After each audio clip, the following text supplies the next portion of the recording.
Hello बच्चों, आज मैं आपको कक्षा 10वीं के कोर्स बी की संचयन पाठ्य पुस्तक के पाठ 2 सपनों कैसे दिन का को पढ़ाऊंगी, जिसके लेखक हैं गुरुदयाल सिंह।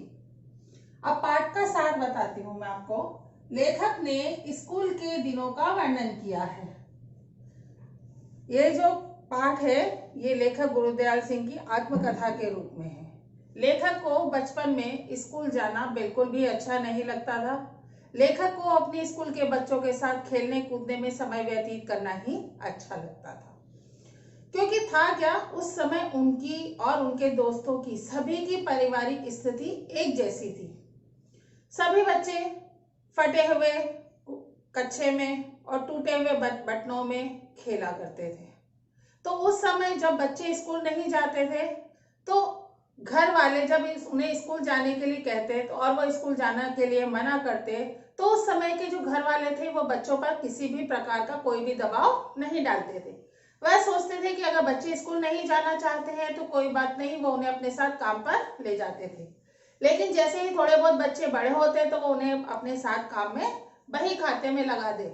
लेकिन लेखक कहता है कि उस समय वह स्कूल के बारे में उसे आज भी इतना याद है कि जब वह स्कूल जाता था तो स्कूल के दोनों तरफ कांटेदार झाड़ियां थी, जिनसे नीम की पत्तियों की सुगंध आती थी। तो वह नीम की पत्तियों की सुगंध उसे आज भी याद है। और स्कूल में छोटे छोटे पेड़ पौधे लगे हुए थे जिन पे फूल लगे हुए थे, और वह उन फूलों को चौकीदार से चुपके से तोड़ा करते थे। नई कक्षा में जाने में अच्छा नहीं डर लगता था। लेखक को नई कक्षा में जाने में डर लगता था, क्योंकि उन्हें मालूम था कि नई कक्षा में जाने पर कोर्स ज्यादा होगा, और कोर्स ज्यादा होने के कारण अध्यापक पढ़ाएगा ज्यादा, और अगर ज्यादा पढ़ाता है और वो उसकी पढ़ाई का अध्ययन पूर्ण रूप से नहीं करते हैं तो उनकी मार पड़ेगी। गर्मी की छुट्टियां कैसे बिताते थे? उस समय एक तरीके से स्कूल में क्या होता था, 1.5 महीने तो पढ़ाई होती थी और 1.5 महीने की छुट्टियां लगती थी। तो 1.5 महीने की छुट्टियों में वो 3-4 सप्ताह तो घर में हंसी खुशी खेल कूद में व्यतीत करते थे, और उसके बाद वो अपनी माँ के साथ ननिहाल जाकर के भरपूर आनंद उठाते थे और अपनी छुट्टियां बिताते थे। लेकिन जो बच्चे अपनी नानी के यहाँ नहीं जाते थे तो वो क्या करते थे? तो जो बच्चे अपनी नानी के यहाँ नहीं जाते थे वो गांव में ही एक तालाब था, उस तालाब के किनारे खेलते थे, जहां पर चारों ओर रेत बिछी हुई थी। तो वो वहां अपने कपड़े खोल करके और नदी और तालाब में कूद जाते थे। कूदने के बाद जब वो बाहर आते थे तो बाहर आकर के वो वापस रेत में लोटपोट हो जाते थे। तो रेत में लोटपोट होने के कारण वो दोबारा गंदे होने पर वापस तालाब में कूद जाते थे। लेकिन उस समय बच्चों को तैरना नहीं आता। उनके जो साथी थे उन साथियों में से किसी को भी तैरना नहीं आता था। तो अगर उन्हें लगता कि वह डूब रहे हैं या डूब सकते हैं तो उस समय जो बेल है, बेल के सिंग या बेल की पूंछ से रस्सी बांध करके उन बच्चों को बाहर निकाला जाता था, और इस प्रकार से वह अपना समय व्यतीत करते थे। गर्मियों की छुट्टियों में मिलने वाला गृह कार्य।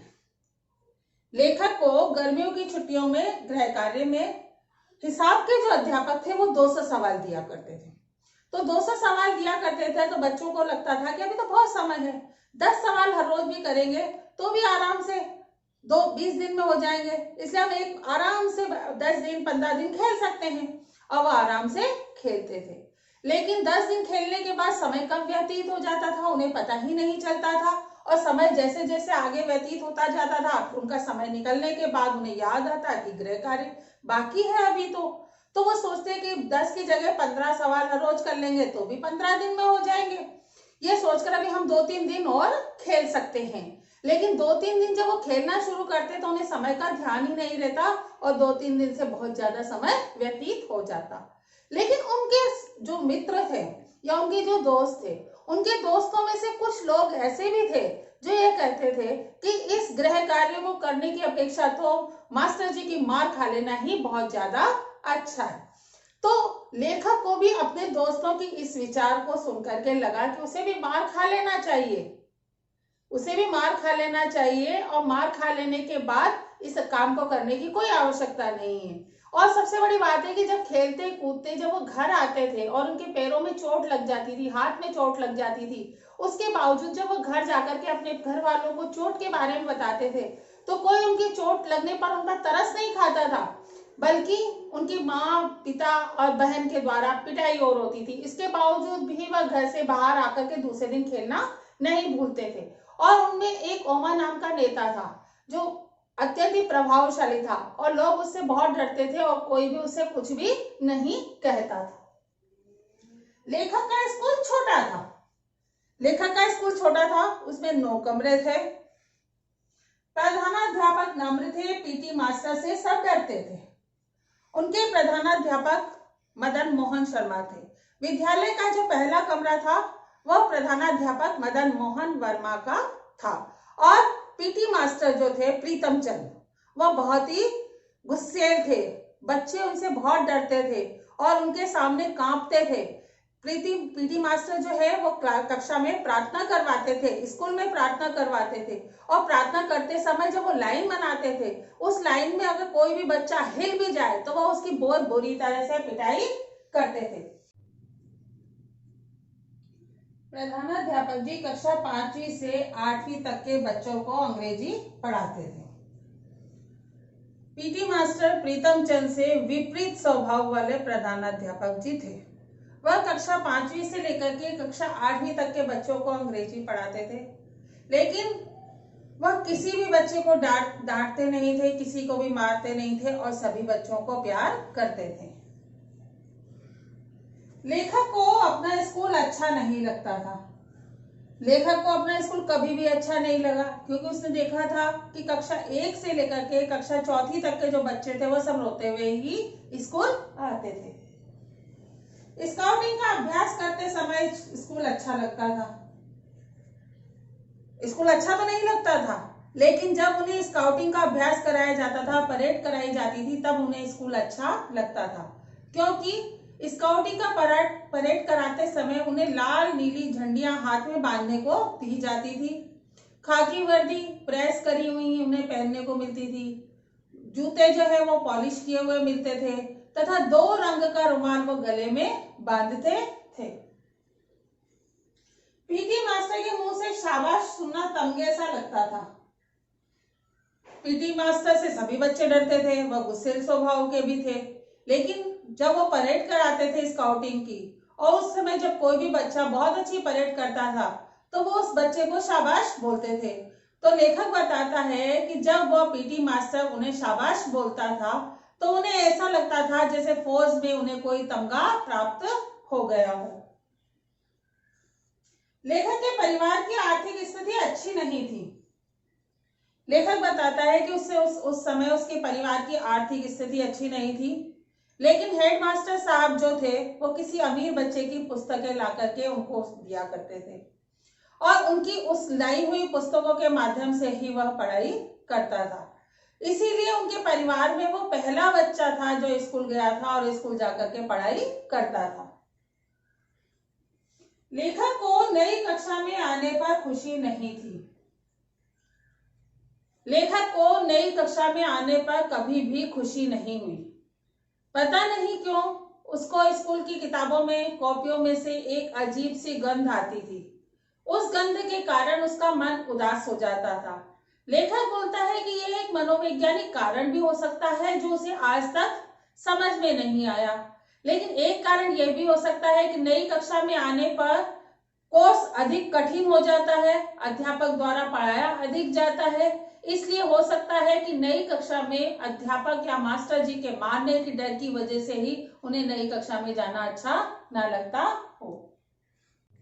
दूसरे विश्व युद्ध के समय नाभा रियासत के राजा को अंग्रेजों ने 1923 में तमिलनाडु के कोडाई केनाल से गिरफ्तार किया, क्योंकि उस समय जो राजा था उसका बेटा विदेश में पढ़ता था और उस रियासत में अंग्रेजी शासन की चलती थी। तो अंग्रेजी शासन के जो कुछ अधिकारी थे वो नौटंकी वालों को लेकर के गांव-गांव घूमते थे और गांव-गांव घूमते हुए लोगों को फौजी शासन में भर्ती होने के लाभ और लालच दिया करते थे। जब वो फौजी शासन के लाभ लोगों को बताते थे तो उस समय जो लेखक था, जो स्काउटिंग की ड्रेस पहन करके परेड किया करता था, तो वह भी अपने आप को फौजी समझने लगता था। पीटी मास्टर को कभी किसी ने हंसता नहीं देखा था। पीटी मास्टर जो थे वो इतने गुस्सेल थे कि कभी भी किसी बच्चे ने उन्हें हंसते हुए नहीं देखा था। वह हमेशा अपनी फौजी ड्रेस पहन करके लोगों को डराते और लोगों को डांटते और परेड कराते और प्रार्थना की कतार में भी लोगों को एकदम सीधा खड़ा होने के लिए कहते थे। पीटी मास्टर को स्कूल से मुअत्तल कर दिया। पीटी मास्टर प्रीतम चंद कक्षा चौथी के बच्चों को फारसी पढ़ाते थे। एक दिन उन्होंने बच्चों को फारसी के शब्द रूप याद करने को कहा और जब दूसरे दिन उन्होंने फारसी के शब्द रूप उनसे सुने तो किसी भी बच्चे को याद नहीं थे। तो पीटी मास्टर ने सभी बच्चों को एक साथ एक कतार में हाथों को पैरों के पीछे से निकाल करके कान पकड़ करके और पीछे से ऊंचा होने के लिए कहा और इस प्रकार की सजा उन्होंने सारी कक्षा में सभी बच्चों को दी। लेकिन कुछ बच्चे जो थे वो कमजोर थे, वो 2-4 मिनट बाद ही गिरने लगे। लेकिन जब लेखक का नंबर आया तब तक उसी समय वहां से प्रधानाध्यापक मदन मोहन शर्मा वहां से निकलने लगे। तो जब वो वहां से निकलने लगे और उन्होंने देखा कि पीटी मास्टर जो व्यवहार बच्चों के साथ कर रहे हैं, उन्हें बहुत गुस्सा आया। उन्होंने पीटी मास्टर को पूरी तरह से फटकारा और उसकी शिकायत जो है डायरेक्टर को कर दी गई। लेकिन जब डायरेक्टर को शिकायत कर दी गई तो उस समय तक अगला आदेश नहीं आने तक उन्हें स्कूल में आने से मना कर दिया गया। पीटी मास्टर के 2 रूप थे। पीटी मास्टर को स्कूल से निकाल दिया गया था। वह गांव में एक दुकान के ऊपर किराए के दालान में रहते थे और उनके पास 2 तोते थे। लेखक बताता है कि वह अपने तोतों को बादाम खिलाते रहते थे। उन्हें स्कूल से निकाले जाने का बिल्कुल भी डर नहीं था या कोई भी भय नहीं था। लेखक के मन में एक प्रश्न बार बार दोबारा से इस पाठ के माध्यम से आता है कि यही मास्टर प्रीतम चंद जो स्कूल में बच्चों को लगातार डांटते रहते, मारते रहते, फटकारते हैं, कभी प्यार नहीं करते, कि वह 2 तोतों के साथ इतना मीठा और बर्ताव कैसे कर सकते हैं, इतने प्यार से कैसे बोल सकते हैं। तो यही चीज जो थी, जो लेखक के मन में हमेशा से खटकती रही और इस बात का वो कभी भी महसूस नहीं कर पाए कि मास्टर प्रीतम चंद के जो ये 2 रूप थे वो क्यों थे। गुरुदयाल सिंह द्वारा लिखित सपनों के ऐसे दिन पाठ का सार के रूप में आपको मैंने पूरा पाठ समझाया है, लेकिन उसके कुछ अभ्यास प्रश्न है जो मैं आपको समझा रही हूँ और घर पर करने के लिए प्रेरित कर रही हूँ, जिन्हें करके आपको पाठ के बारे में पूरा समझ में आ जाएगा। पाठ प्रश्न है पहला, कोई भी भाषा आप व्यवहार में बाधक नहीं बनती, पाठ के आधार पर बताओ। ये चीज पाठ में लिखा नहीं गया है कुछ भी, लेकिन जब छोटे छोटे बच्चे अलग अलग भाषाओं के होते हैं और वो साथ में खेलते हैं और साथ में खेल करके उनकी भाषा मिले या ना मिले लेकिन उन्हें कोई परेशानी नहीं आती है, तो इसका तात्पर्य ये है कि बचपन में भाषा कभी भी व्यवहार में बाधक नहीं बनती। पीटी मास्टर का शाबाश फौज के तमगों के समान क्यों लगता था? स्कूल जाना उन्हें अच्छा नहीं लगता था। पीटी मास्टर गुस्सेल थे, वो मारते पीटते थे, वो भी उन्हें अच्छा नहीं लगता था। लेकिन जब स्काउट परेड करते समय जब वो फौज उन्हें शाबाश कह देते तो उन्हें ऐसा लगता था कि जैसे फौज में उन्हें कोई तमगा प्राप्त हो गया हो।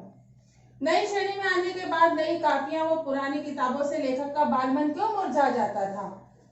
नई श्रेणी के आने के बाद उन्हें कॉपियां तो नहीं मिलती थी, लेकिन किताबें पुरानी मिलती थी जिनसे अजीब सी गंध आ जाती थी, जिससे उनका बालमन जो है उदास हो जाता था। तो और नई कक्षा में आने पर कोर्स अधिक कठिन हो जाता था, तो उन्हें टीचर्स के मारने का भी डर रहता था। तो इन्हीं सभी कारणों से उन्हें उनका बालमन मुरझा जाता था। स्काउट परेड करते समय लेखक अपने को फौजी क्यों समझने लगता था? स्काउट परेड करते समय उन्हें नीली और पीली 2 झंडियां मिलती थी जिन्हें वो हाथ में बांधते थे। फौजी खाकी रंग की ड्रेस मिलती थी, पॉलिश किए हुए जूते मिलते थे, गले में रुमाल बांधने को 2 रंगों वाला मिलता था, इसलिए वो अपने आप को फौजी समझने लगते थे।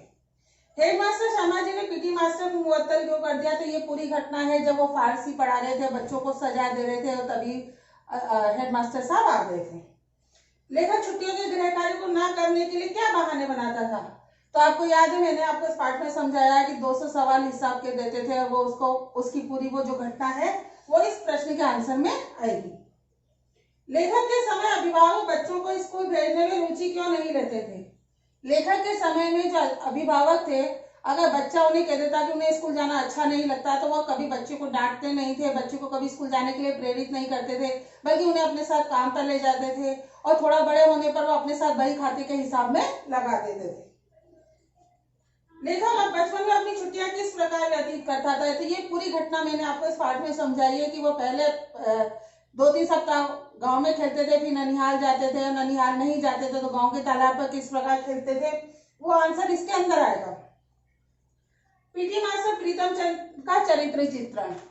पीटी मास्टर प्रीतम चंद का चरित्र चित्रण करते समय आपको पॉइंट टू पॉइंट लिखना है, नंबर 1 डालना है, नंबर 2 डालना है, नंबर 3 डालना है। वो गुस्सेल थे, वो फौजी के समान रहते क्योंकि उनकी ड्रेस फौजी के समान होती थी, वो बच्चों को फारसी पढ़ाते थे, वो अत्यंत कठोर स्वभाव के थे, लेकिन उनका जो व्यवहार था वो 2 तरीके का था, एक गुस्सेल का भी था और एक प्रेम का भी था। वो तोतों को बादाम खिलाते थे, उनसे मीठी मीठी बातें करते थे। इस प्रकार ये पूरे जो अभ्यास प्रश्न हैं जिनके उत्तर भी मैंने आपको समझा दिए हैं, इन्हें आप करने का प्रयास करिए और करते समय अगर आपको कोई भी परेशानी आती है या कोई भी दिक्कत आती है तो कमेंट्स बॉक्स में लिख करके आप पूछ सकते हैं। और अगर ये वीडियो आपको पसंद आती है तो आप इसे लाइक करें।